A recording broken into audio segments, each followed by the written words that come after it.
तो गुरुदेव की ऐसा था, ये मेरे को पूरा विश्वास की था, ये प्रत्यक्ष में देखा हुआ है। अब गुरुदेव ने जो कुछ कह दिया वो सत्य है, उसमें कोई नहीं। उन्होंने जो भी मुझसे कह दिया कि ये ऐसा होगा या ऐसा करना है या ऐसा, तो वो इस सत्य था, वैसा ही होता। एक दूसरी बात यह कि गुरुदेव के दर्शन मात्र से ही लोगों की मतलब संकल्प बदल जाता है। दर्शन मात्र से वो क्या संकल्प से आया है और उनके दर्शन से ही शुभ संकल्प में आता था। कैसा व्यक्ति चाहे चोरी करने के लिए आप कैसे गया महाराज जी क्या महाराज जी क्या महाराज जी उनके तो विचित्र दर्शन आए। हाँ वो मतलब उन्होंने 12 वर्ष तक तपस्या करी। उनकी तपस्या का क्या था कि 4 महीने को गर्मी में रेत में जाकर के बैठे तपती हुई थी और 4 महीने सर्दी के अंदर यहाँ गंगा बहती थी तो बहुत गहरा कुंड था, उस कुंड में बैठते थे पानी सर्दी के अंदर। और बरसात के टाइम वहाँ जगदीश के अंदर पहाड़ में जाकर के पहाड़ के चौड़ा में बैठे। यहाँ से रात को जाते 9 बजे बाद और सुबह 4 बजे आते। 12 वर्ष तो पूरा उनका नहीं होने दिया जाए। गुरुदेव ने बड़े बाबा जी ने बीच में रख लिया कि बस अब तुम्हारी 12 वर्ष की जिंदगी तो उनका वाक्य से मैं वो पूरी मान लिया कि गुरुदेव ने कही तो आज में 12 वर्ष का संकल्प था तो बोला जो बाकी है पूरी होगी। मैं कह रहा हूँ मेरे से पूरी होगी, मेरा वाक्य तो उनको सेवा मिले जल्दी से।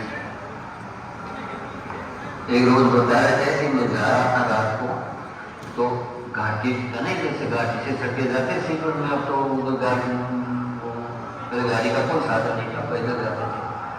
तो फिर वो खड़ा था घाटी में सामान और मैंने राम नाम करके भी जा रहा था, मैं ध्यान नहीं दिया। तो फिर कुछ थोड़ी दूर 20 पाँव में अंदर जाके फिर मैंने ऐसे देखा तो शेर खड़ा, मैं वहीं खड़ा था। मेरी हिम्मत नहीं आगे जाने की भी नहीं तो भागने की भी नहीं। मैंने ये किया जब भाग बदले छोड़ने वाला फिर खड़े हैं महाराज गुरुदेव में देखता रहा। कुछ देर के बाद में वो रास्ता छोड़ के छलांग मार सका। तो मैं तो यहाँ से गंगा बहती थी यहाँ, तो गंगा के उस देर भी नहीं था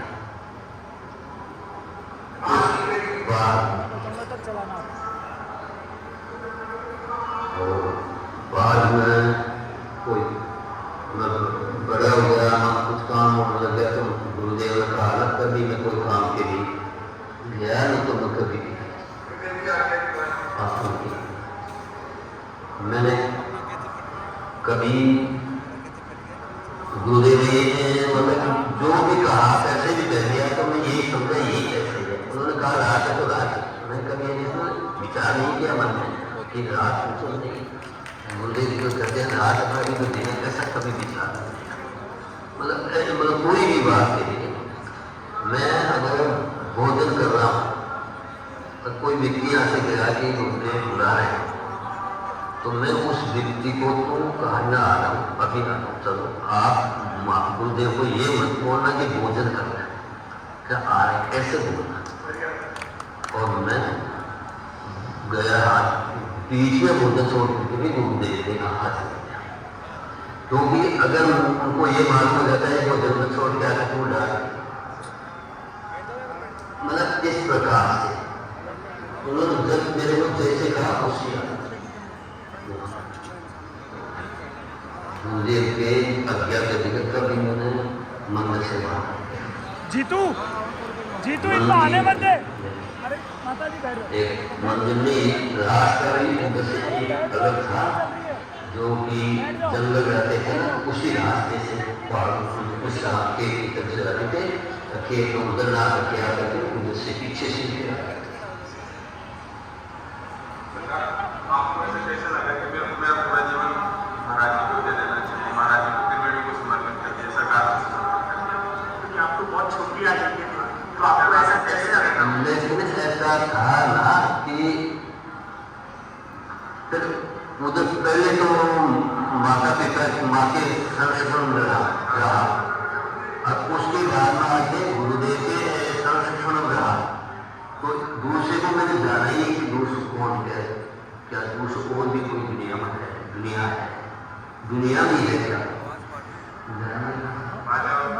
या से जो भगवान के भोग लगा वही पाया। में ये नहीं जाना कि भाई इससे दूसरे भी कोई खाने की वस्तु कपड़े में जो गुरुदेव दे दिए वही पहले मैंने ये भी नहीं जाना कि भाई कौन भी कपड़े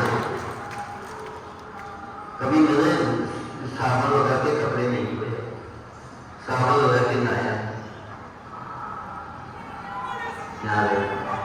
गुरुदेव लगाते थे आवाज बीच के हाथ में डाल करके सिर धोते थे, वैसा ही आपके जीवन में आप अपने गुरुदेव को कैसे देखते हैं?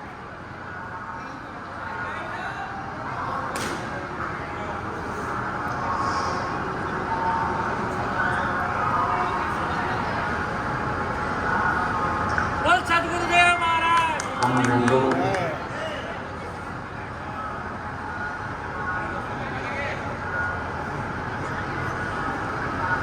जी को माइक दे दो। ये तब भाई अब गुरुदेव से लगा कुछ चीज मेरे को नहीं आई। और ये गुरुदेव का इच्छा और आदेश है तब तक उनकी सेवा करना। बाकी मेरे को कोई उनके सिवा और कोई दूसरी वस्तु उनसे उत्तम उससे श्रेष्ठ कोई वस्तु है ही नहीं मेरे तो भगवान ही।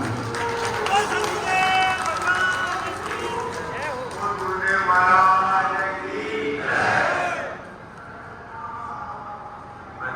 इसको यूं होना।